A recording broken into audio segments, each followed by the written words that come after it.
நமோ நாராயணா.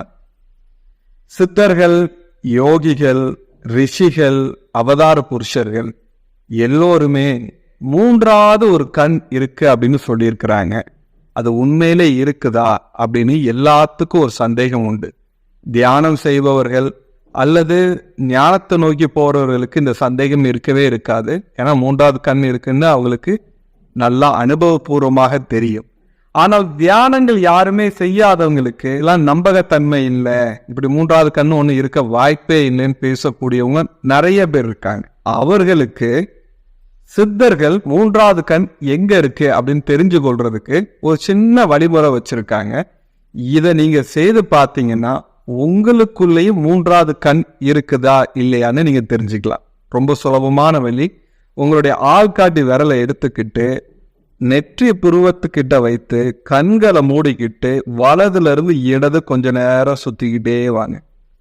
சுத்திக்கிட்டே வந்த பிறகு கொஞ்ச நேரம் கழித்து, அதாவது ஒரு 3 நிமிடம் சுத்திட்டு அப்படியே நிறுத்திடணும். நிறுத்திட்டு திரும்பி இடதுல இருந்து வலது புறமாக அப்படியே செய்துகிட்டே வரும்போது கண்களை மூடிட்டு அந்த வலது கையை எடுத்துடணும். இப்படியே கவனிச்சுக்கிட்டே இருந்தீங்கன்னா உங்களுடைய மூன்றாவது கண்ணில் இருக்கக்கூடிய அதிர்வலைகளை உங்களால உணர முடியும்.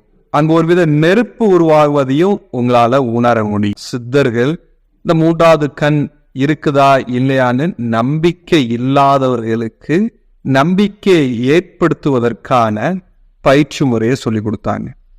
இந்த மாதிரி நீங்களும் செய்து பாருங்க. உங்களுக்குள்ள இருக்கக்கூடிய மூன்றாவது கண் எந்த நிலையில இருக்கு அப்படின்னு தெரிஞ்சுக்கலாம். எல்லா மனிதனுக்கும் மூன்றாவது கண் விழிப்படைந்து இருக்கும். ஆனால் அவனுடைய புலன்கள் அவனுடைய உடல்ல ரொம்ப தொடர்போடு இருக்கிறதுனால தான் அவனால உணர முடியல.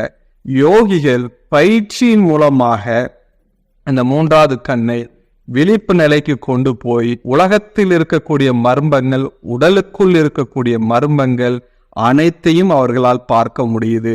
உங்களாலேயும் உணர முடியும். மீண்டும் ஒரு பதிவுல சந்திக்கிறேன். நமோ நாராயணா.